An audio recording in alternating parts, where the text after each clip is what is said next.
Hi, wonderful people. Thank you so much for joining me. It's Mark here from Not Defining. This is the place where we talk all about sex, love, gender, relationships, self-confidence, and so much more so that you can find your very best self, however it is that you define. So I'm telling my personal story of how I grew up as a bi, fluid, non-binary, queer, asexual spectrum kind of guy. And I'm doing so that hopefully we can all feel empowered to share our own stories and learn from each other. If you haven't checked out the previous chapters, then click the link. It should be coming up here. But if you remember last time, I had just moved to London and I had managed to get over the kind of severe parts of my depression. And I was really living a good life. I was kind of investing a lot in my work and I was meeting some nice people, but I was still feeling a high level of anxiety because I wasn't out. So I was dating women at the time because I thought, hey, I'm over my shame. I'm living this life. I would love to share it with somebody. And at that time, females were kind of what I was interested in. There's a lot of reasons for that, not only because that was accessible to me, but actually that was what I really felt connected to. But I had a number of dates and they were kind of just okay, lovely girls, but just didn't really go anywhere.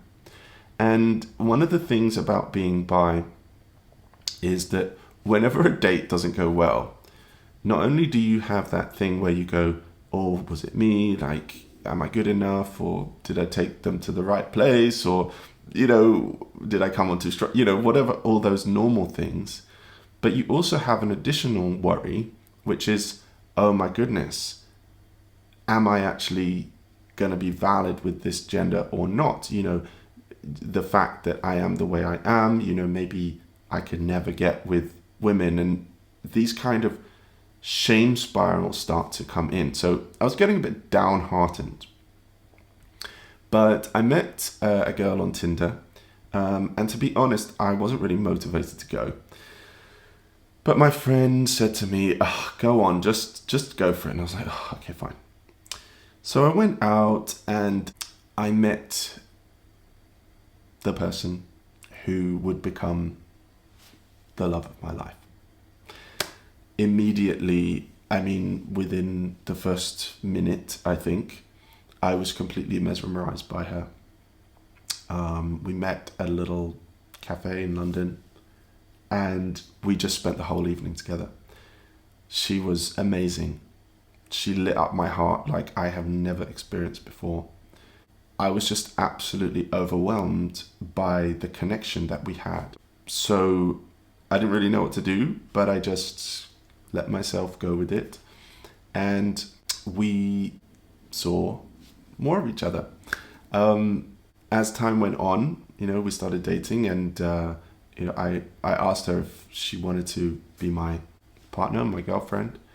And the time came where I realized that I wanted to tell her about my kind of sexuality.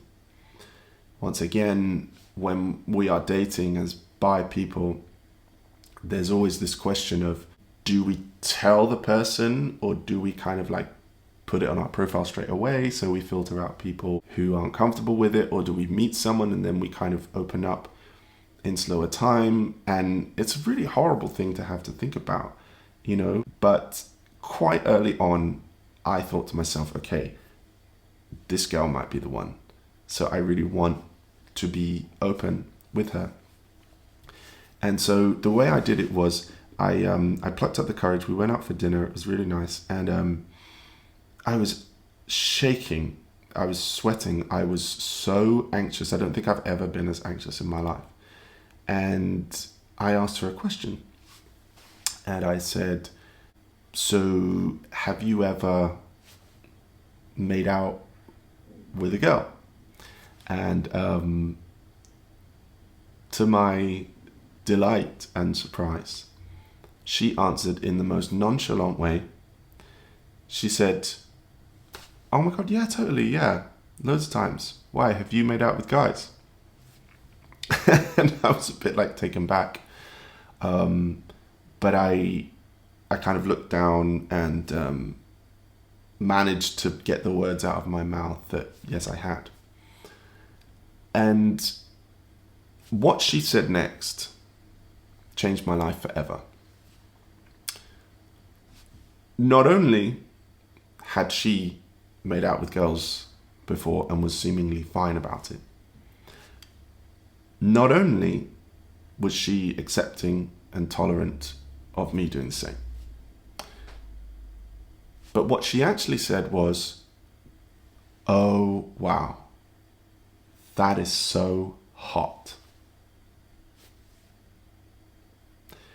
Now, for somebody who grew up as a queer man, who was basically conditioned all throughout his life to believe that he was not attractive, he was not hot, he was not worthy, he was not valued, he was not manly, he was not masculine, he would never have a wonderful, beautiful young woman being attracted to him. To then be sitting across the table from a beautiful young woman who is not only accepting your queerness, but who is actually attracted to it in and of itself, blew my mind. I realized that my version of queer masculinity was attractive to a woman. And from that point on, I just had this huge lease of life. Like I had this huge confidence, like, oh my gosh, it's happened. I've met someone, she is absolutely amazing, and she loves me for me. And we had an amazing personal connection. We had an amazing physical connection. We had an amazing relationship. And I just couldn't believe it. So we were together and lived in London. And something happened then which was quite difficult, which was that I think I realized that suddenly, overnight, I had everything that I had ever dreamed of. I had lived for so long in shame, not telling anyone about who I was, not thinking that I would ever find love or a relationship, not ever, thinking that maybe I would even survive. And suddenly here I was, faced with the fact that, oh my gosh, I have everything that I have ever dreamed of and more. And what happened was I got incredibly panicked. I had kind of shed all of these defense mechanisms that I had built up over the years. And I felt vulnerable. I felt exposed. Who was this new Mark going to be? How was I going to identify who was I without this, oh, nobody understands me, I'm not going to amount to anything, like, life is terrible, like, who was I now? And I got incredibly anxious, and I managed to get some therapy and things. But I was actually diagnosed with a rare form of bladder cancer shortly after that.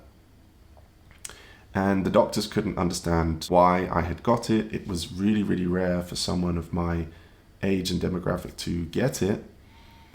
And I had to go to hospital, had surgery, and I had a long period of recovery from that. And, people asked me afterwards, like, how did it feel when I was told I had cancer? And I felt weird because the way that I felt was actually that I felt right. I felt right that I had cancer. It seems crazy, but it's true. So much of my body, so much of my soul, so much of my brain was just exploding, being ripped from side to side at that time, that I wasn't surprised that my body had just shut down, that my body had just made me stop. Yeah? That something had happened where my body was saying, whoa! I was going through this huge transition, this huge kind of explosion of everything. So thankfully, I survived cancer thanks to the National Health Service, who are amazing. Shout out to them. And my former wife, she was my girlfriend at the time, helped me through that. And I realized, oh my goodness, wow. I can really be in this world as myself. I've been given a wake-up call. Yeah? The wake-up call is stop living this life of shame. You have to be yourself. Otherwise, your body's not going to make it. So the next chapter will be to tell. If it's out, it will be coming up here. If it's not, the previous ones will be showing up. Thank you so much for listening. I would love to hear your stories. Please click the subscribe button and share this with somebody if you feel it would help. I love you all and have a great day.